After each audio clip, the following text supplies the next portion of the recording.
Welcome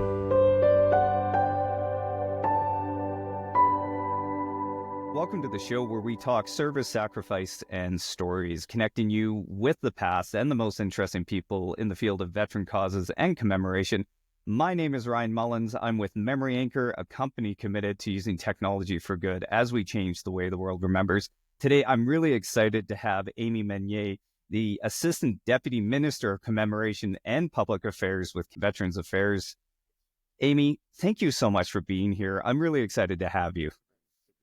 It's my pleasure to be here. And I just wanted to thank Memory Acre for the tremendous work that you do in trying to bring recognition and commemoration alive so that people who can't be there on site in many places have the opportunity to experience it. So I just wanted to say thank you for all the work that you do. I appreciate that. And what Veterans Affairs has been doing has been a big part of that and enabling us to do that. And there's been some really magical experiences we've had as a result of that. Even the 80th of Juno last June, and being able to be part of that and work alongside with Veterans Affairs and some of the volunteers and such too. It was a really special experience. So thank you. Right back to you. You know, speaking of D-Day, such a tremendous international event, but, you know, we were really focused on the Canadians' participation there. And it's sort of something that Canada has done in many other countries as well for the last 100 years from a commemorative or recognition. You know, we would take veterans who served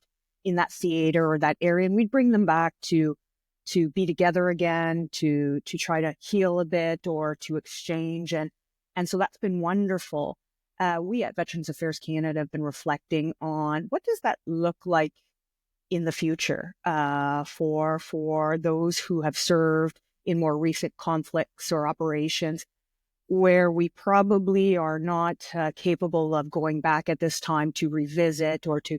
So we've been reflecting a lot as an organization, along with partners. How can we make it as impactful to bring Canadians into that without without the possibility of having large delegations that go back to a particular theater?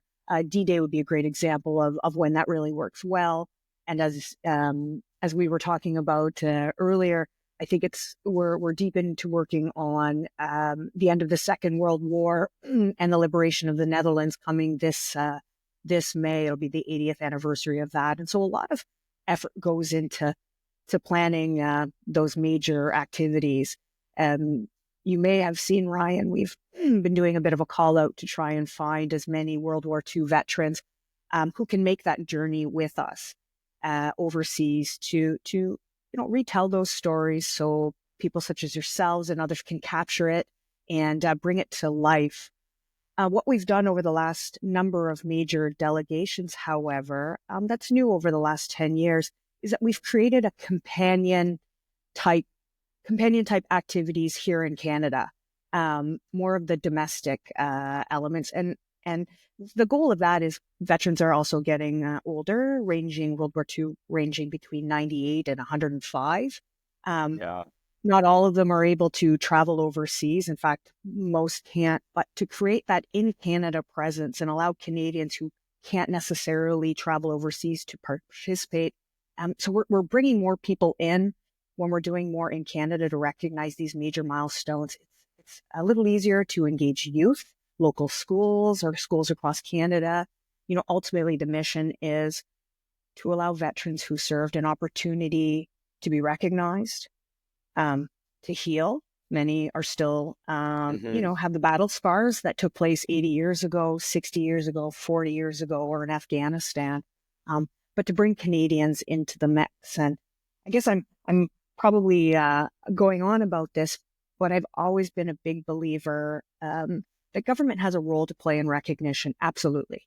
We should be leaders in this space.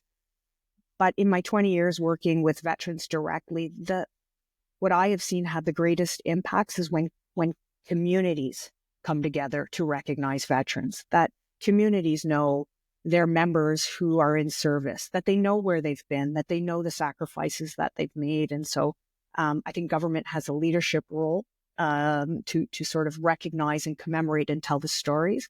But I think it's equally impactful when neighbors and communities come together to say, hey, Ryan, I know you served and we thank you for everything you did. And I think that's a Mm. really important part of recognition.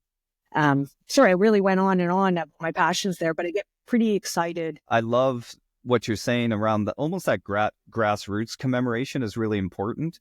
I have a good family friend of ours, Mike McBride, and I was just chatting with him the other day on Facebook. He had a beautiful quilt that was made for him, and he had spent his whole career many theaters of operation. And what was beautiful about that is it's kind of like you were saying, it's a grassroots acknowledgement, and he was just absolutely taken by it. And there's different kinds of commemoration that happens, and one of the things I've noticed, and we as a company have been able to work with, is your commemoration group really supports these groups with your commemoration funds and different things like that, and trying to enable that. Well, I think you hit it right on. We have the Community Partnership Program or Commemorative Partnership Program that has a couple of different streams. Sometimes we can provide funding for those that want to build a website, tell stories, recognize. Then we also have another stream that is more about infrastructure, cenotaphs, that kind of work. But the whole impetus is to help enable communities to lead the way in recognizing and telling the story. So it's not just hi Ryan, we know you're there, but making sure the community knows. Sorry, I'll use you because I'm looking right at you, Ryan. That's fine. I have heard, again, to go back to that, government has a role to play, but we really want to lean into enabling organizations and smaller groups and communities to recognize and commemorate in a way that makes sense for their region, their communities. So you're right; those programs have been very, very helpful. In fact, I think last year we had over 140 projects that were funded, some bigger, some multi-year, and some really small, in the sense of organizing a lunch, bringing veterans together so that they can share stories. And so it's a wide range of possibilities. And so I appreciate the opportunity to tell people a little more about that program. Yeah, Which no, I of know course. you guys have benefited from. Yeah, absolutely. And I think it is important because, and like you're saying, I think that word is trying to enable that grassroots commemoration. And I think that's, people don't always see just how much work VAC is doing in that. I know we did a bit of a project just a little while ago with Royal Roads University and some Indigenous groups with a story poll and commemoration and such. And, that, again, VAC is supporting a lot of these initiatives. What are some initiatives that people might not be aware of that are really you're passionate about? Oh my God, I'm a little uber passionate in all things recognition and commemoration for veterans. You touched on something about Indigenous veterans, and so we're trying to focus some funding that will help us enable ourselves and communities, Indigenous communities and veterans themselves, to tell the stories of Indigenous people who have served, Indigenous people who've served in the military. And, Ryan, it's a really interesting dynamic in the sense that sometimes we'll make a post or profile some of these wonderful stories. And occasionally there'll be some comments that, a soldier, sailor, aviator, we all serve together. It doesn't matter your religion or the color of your skin. But that hasn't necessarily always been the experience of Indigenous service personnel or veterans. And so our goal is not to tell those stories more than others.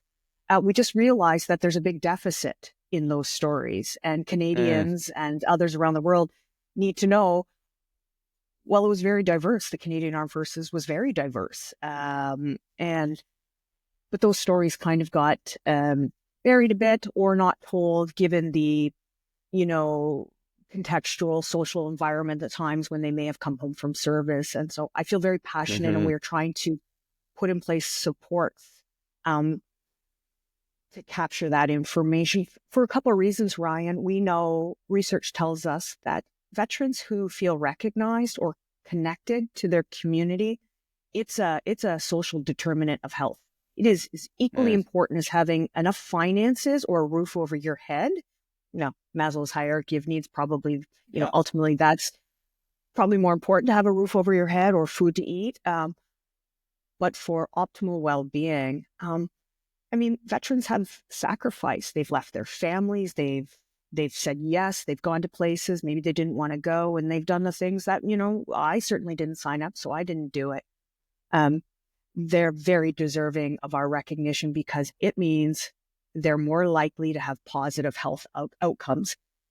And that's not something we necessarily connected together throughout the history of the department. I would say it's in the last 10 to 12 years where we see, and research shows us, the direct linkage to veterans who feel acknowledged by their government, by their communities, and meaning they end up sort of feeling a bit better about their contributions, and it's a sense of pride, right? And so that's something I'm very focused on, and that's why we're really leaning in hard on some of the programs that help to support that.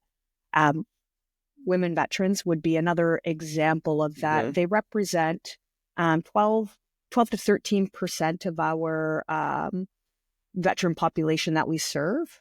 Just for some context, Ryan, there's about 460,000 veterans in Canada, of which the department serves about 135,000. But we are available for when any of those others want to come forward for support. Out of the veterans that we're serving, there's about 12.8% who are women. That's the fastest growing cohort of serving personnel. I think those serving are about 16%. What we've realized, much like society, general healthcare systems, is that we sort of have evolved focusing on a male anatomy, for lack of for ease of reference. And so now we have to take a look at injuries women veterans have been experiencing. And frankly, they've been saying all along we're experiencing this, but I think the system didn't quite know what to do with that. Things relating to the uniforms they wore not being of the proper size. They have lower back pain because of that. So by being able to focus on that, we can build up our capacity to support and help women veterans. But again, it's that recognition piece. You'll catch that flavor a lot when I speak, because I was at an event with a woman veteran wearing her medals, and I had always heard this anecdotally, but I had never heard it firsthand. Of course, I believe the women who shared this with me, and somebody asked them if they were wearing their father or their husband's medal. And so it hit me in that moment.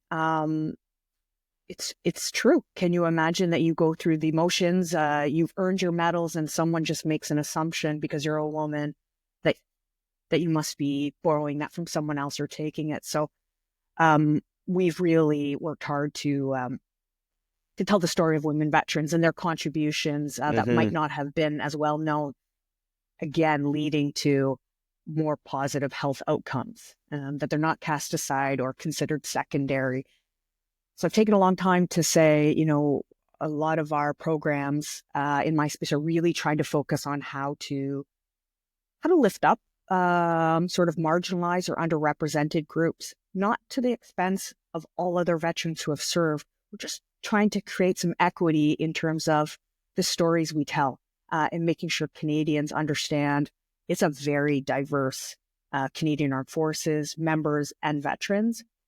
And hopefully that will speak to a whole new generation of Canadians who may want to join the military because they see themselves in the current military. So very passionate about those pieces for a whole host of reasons. I'd love to tell you a lot more about women veterans. Well, no, and I just want to kind of add to that piece. Like, we're doing a lot of work with the Commonwealth War Graves Commission, and they've recently published some work about non-commemoration, and really recognizing, their mandate is around equal commemoration for everyone.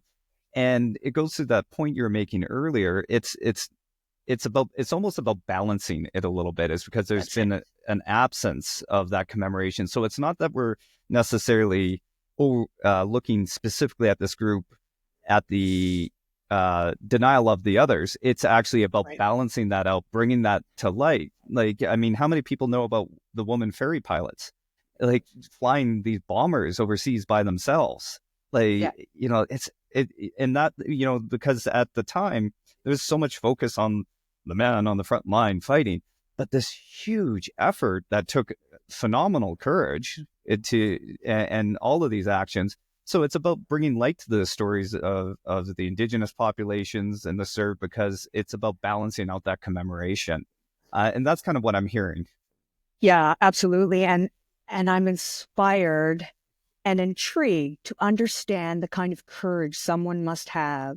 I'm kind of reflecting a little further back, but World War II, Korea, um, against all odds, against all challenges, Indigenous, Black veterans, women put up their hand and forced their way in, found their way in against all odds, and they served with pride. Um, but when you look at, for example, we've been recording, capturing videos and stories of veterans for quite a while in Veterans Affairs Canada. But if I were to have taken a look at all of the recordings we had as of 15 years ago, for example, I would be hard pressed to find a woman and maybe a handful of Indigenous veterans. Whereas now, thanks to the work of the department, our partner organizations, and community members, I mean, the stories are being shared left and right. And again, I think that just elevates everyone up. But we still have to do it in a way that doesn't make everyone else feel marginalized. Because I think you hit it, and you said it really well, Ryan. It is not to forget about everyone else who served, or not to profile their stories. We want to create sort of equity, so that people have a really good appreciation of that work. That's probably why is in our planning for the 80th anniversary of the end of the Second World War that I mentioned earlier, we want to start to connect. We dub it a bit traditional veterans versus modern veterans, but that never loved that reflection, because modern veterans, what does that mean? What's the duration? And but to put together that connection, there are many Canadians who feel, if I were to ask them, what is a veteran? Close your eyes and tell me what you see. And I do this a lot with my friends. They sort of quickly move to a World War II or Korean veteran who may be disabled, very elderly. And the reality is, yes, that's a veteran, but so are all of these other individuals and experiences. So we really want to try and profile that a bit when we're in the Netherlands in May, so that the world, as well as Canadians, understand that women were participating there as well, that Indigenous veterans were there as well. And how do we tie in kind of passing that torch of remembrance? How do we get the World War II veteran connecting with someone still in service? And how do they share stories? And how do we capture that kind of bridging to the modern veteran? That's some of our preliminary thinking for the 80th anniversary. Is like, how do we bring that all together? Our focus being on those who served in the campaign. Again, as I mentioned, some of them are fairly elderly, but you would have seen in D-Day, I think one of the veterans turned 105. So they're quite spry, and when committed to go. And so we're shooting to have about 20, ideally 25 to 30 veterans come with us. And we have these themes. How do we tell that wholesome story, and how do we connect it back home? We'll also have something pretty significant here in Canada. We're just working through, trying to work through where the best locations, how do we capitalize on where veterans were coming from prior to going off to war. So a lot of planning underway for that, but we never stop sort of thinking about the next activity. I'm dialing in here today from Vancouver in preparation for the Invictus Games 2025, Vancouver Whistler, which again creates an opportunity for us to talk about Canadian service personnel and the sacrifices they make and the resilience that they show here at the Games. And I'm not sure if you're very familiar with the Games. This is my third one, I think. It really is a story and experience of perseverance, family, connection, recognition. Some people are coming into this still struggling to leave their room or be in large groups, and they're challenging themselves to overcome that, and they're doing it through community support. Again, going back to that recognition world, we know who you are, we know where you served, and we're very thankful of that, and we're here to cheer you on as you continue to heal from what you may have experienced. And so it's really exciting to be here. We stood up a bit of a pavilion in the center hub that I hope many people that are here at the Games have a chance to go through, but it tells the whole story of Canada's military history from back then to sort of current. And we just think it's important to give easy access to that kind of information. Yeah. So pretty excited to be here. I'd say, yeah, no, and it's great. And it kind of going back to what you're saying is, I come from the human service field, and I kind of mix that with my military background, right. and I still do mental health courses for the court system. And one of the key things that I constantly see that is so important with mental health is connection.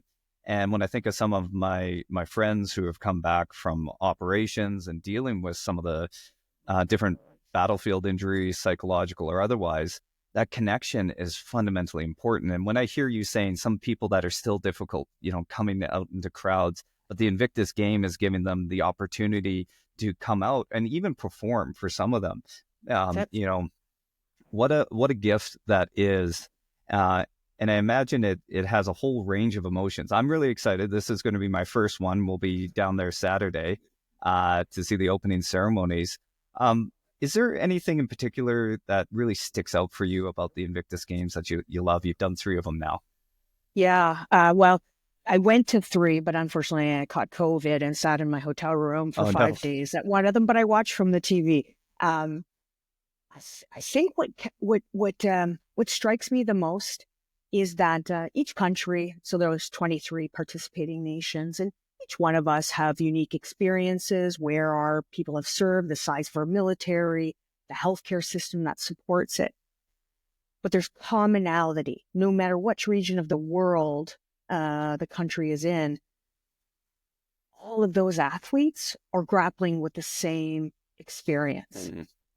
They made sacrifices, whether they sacrificed family time, personal time, their bodies, their mind. Just seeing that kind of camaraderie, no matter the color of your skin, your ethnicity, your religion, your gender, your sexual preference, none of that matters anymore. You're just coming together in a community of peers trying to heal. And I'm probably not using the right words to do that feeling justice, but there's a sense of pride when you see, usually you're thinking about like Olympics and everyone's cheering hard for their country to win. What I experienced in Germany in 2023 were 30,000 people in a stadium cheering for someone who was losing.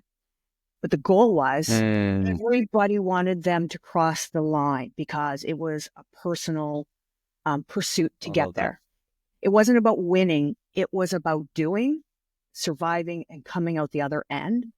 And the beauty of Invictus and the Invictus Games Foundation and the whole movement has really thought about family and friends. I think it can be easy to say, if you serve, your family serves with you. And we fundamentally believe that.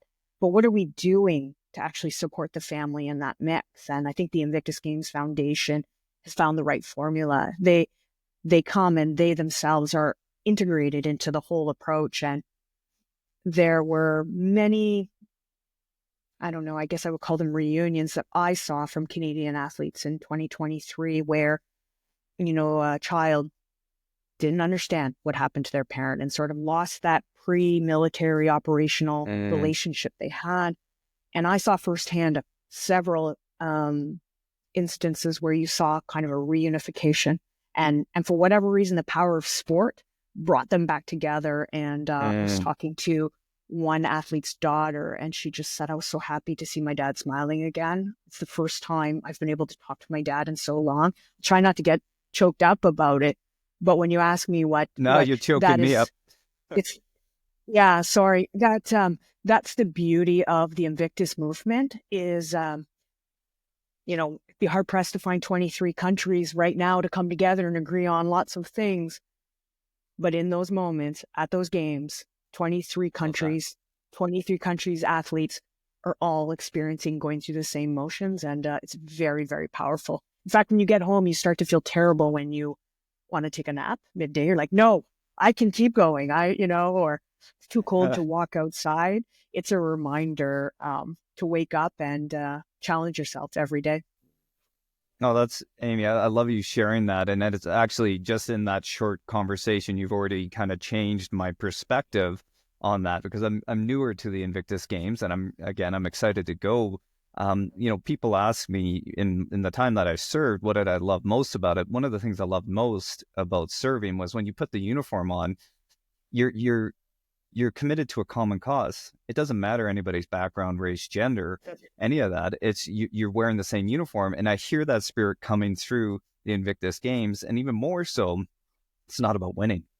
It's about that together. It's about that and that cheering for that person. And that's really beautiful. And I can see how healing that could be for some of these individuals. And I love the fact that you've added family into it, because again, we think of veterans quite often, but there is a large cost. And when you said that little girl, to see my dad smile again, what that says is how much love she has for him, but also how much pain that is to see the weight of what he must be carrying. Yep. Yes. And there was a moment where I think she just sort of realized that like her dad wasn't alone. There were many people grappling with that. The friends and family can connect in terms of sharing, experiences.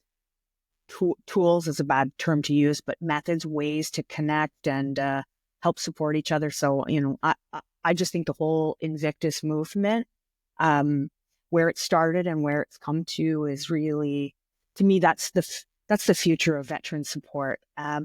We all have limited resources to do, everything we'd love to do.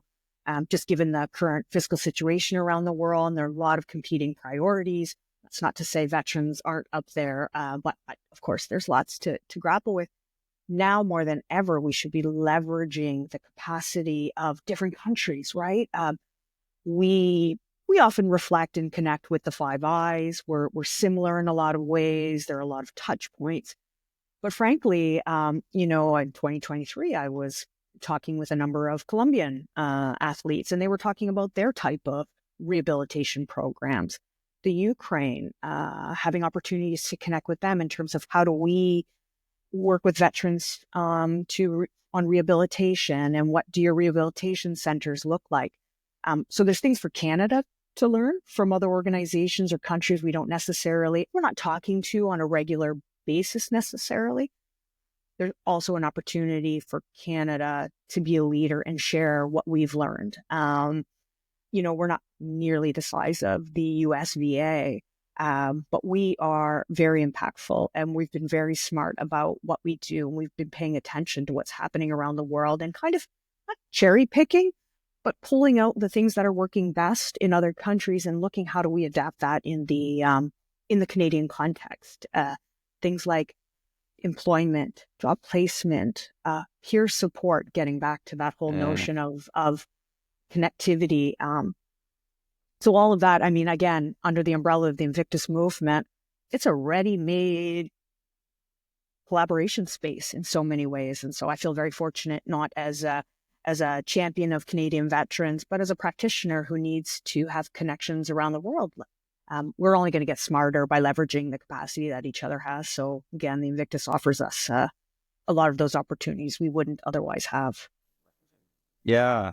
Well, no, and that's an amazing opportunity, and you can see how Canada can contribute and learn in those spaces.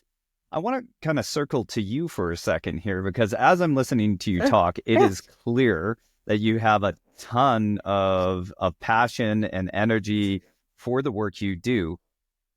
I'm curious is, how did you end up where you are now? What's that path? And I'm going to double barrel question you here. And what's that thing that passion, that value that just drives you forward in this work? Great questions.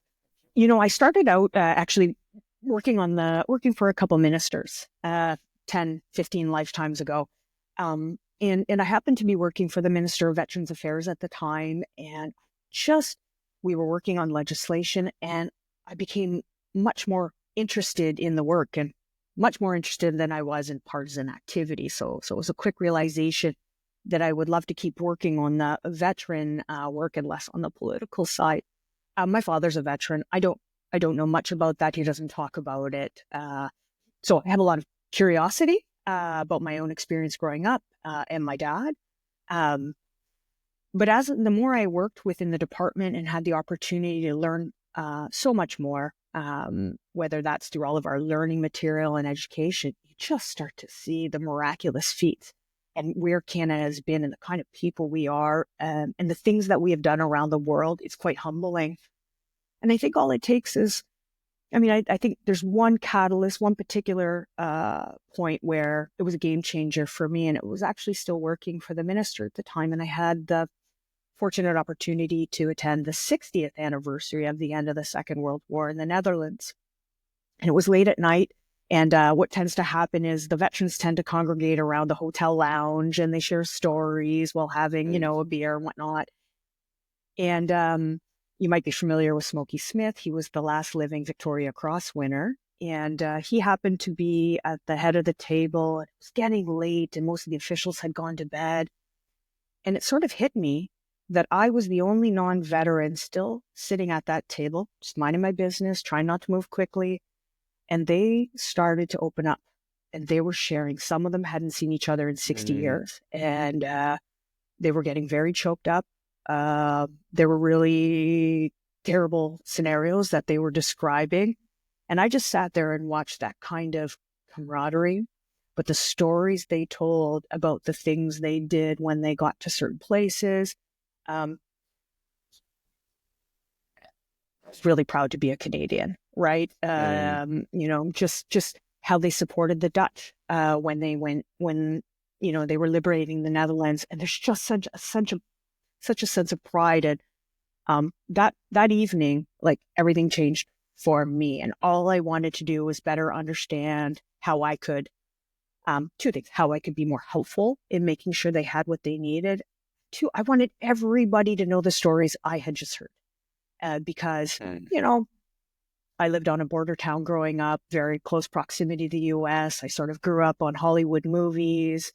I had an inclination that they were amazing. U.S. military, they are amazing. What we don't hear a lot is some of the spectacular things Canadians in service have done. And so I just couldn't get enough of it. And so I kept putting my hand up to work on projects that would get me closer to that. And then the second pivotal point for me was more when I moved into the operational side of the department, claims, file movement. And I realized as I had kind of elevated in the department, I had the capacity to change someone's life. I had the ability to reach out and get someone the help they needed. And so when you see that happen, it's adrenaline. You want to do it more. So I feel honestly like I have one of the best jobs in government. It can be hard at times, no harder than not even close to what a veteran may experience, but some really tragic stories that you grapple with. And, and then you are also working within a framework of rules and laws and guidelines, and you try to work within that space. It can be really tough. I'm not a healthcare practitioner, certainly trauma informed, but when you can help someone in that spot, it's addictive and you want to do it more. And so I'm really proud. And then I work with people every day that literally get up and comb through everything they see to try and find a way to help someone, whether that is in communications, capturing the stories, telling their stories, whether that's in policy, connecting with veterans, figuring out what are the obstacles to getting help and support. You know, at times we are a government institution, and so, you know, sometimes we come across as the bad guy, and I get that context. And we're not always slick, and we're not always fast. But I can tell you that there's not a single person working at the department who doesn't wake up every single day trying to figure out how they can do something to improve the life of veterans. And most of us are either veterans or we have family members of veterans, or we're closely connected to them. And I don't know that people really know that. That most of us are family members of veterans, or in the throes or veterans ourselves. And I just feel really privileged, and I get to work with people like you here and there, and try and create a buzz. You know, back home in the Sioux, no one wants to, well, I shouldn't say no one wants to invite me, but I'm always quizzing them. Tell me 5 places Canadians have served since Korea. Tell me 3 stories of Indigenous veterans. And so I love that notion. And I will feel that I've achieved success when I could go up to anybody in a store and say, tell me 5 places where Canadians have served in the last 60 years. And they're just like, pop, pop, pop, pop. I will feel a sense of pride that I helped in some way. Yeah, so I've two major points. Sitting with Smokey Smith, hearing those real stories, and the need for peers and companionship and to share as a way of healing. And then knowing that the harder I worked, the more capacity I had to actually improve people's lives. And so those have propelled me to where I am now. And I just can't wait to keep doing more. Sorry, I'm getting cheesy and excited here, but I love it. No, it's not cheesy or excited. Like, as I'm listening to you, you know, what an amazing opportunity 6 years to sit there. And what it shows is your capacity for empathy and compassion as you sat there. And that capacity of empathy and compassion and hearing those stories moved into service. And it changed the direction of your life. And as a result, you know, and it's funny, and it goes back to what I really believe is so important, is the preservation of story. Because you were sitting in the presence of story, which engaged that spark within you. And you're like, wow, this needs to be preserved. We need to serve and these people who served us. And how this has then become this career, and it's grown. And then now you're taking it into balancing stories of different groups into the Invictus Games and VE80 and these amazing projects. And another point I think is just really important to highlight. I work as a leadership consultant within the healthcare system, and there's different opinions about the leaders. But I tell you, I never come across a leader who doesn't care.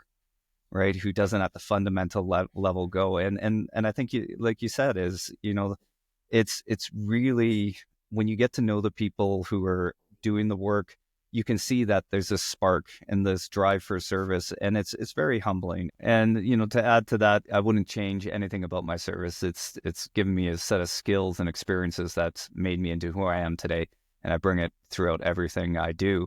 And, you know, for those who haven't put on the uniform, I think one of the most healing things we can do is to witness stories. And when we bring our attention to that, and that's exactly what you're doing, Amy. And I really appreciate how you and the rest of the VAC team, the VAC, has shown up and will continue into the future. So for our listeners who've tuned in today, thank you so much. If you've enjoyed the show, please make sure to like and follow. Thanks again, Amy, and thanks to all of our listeners.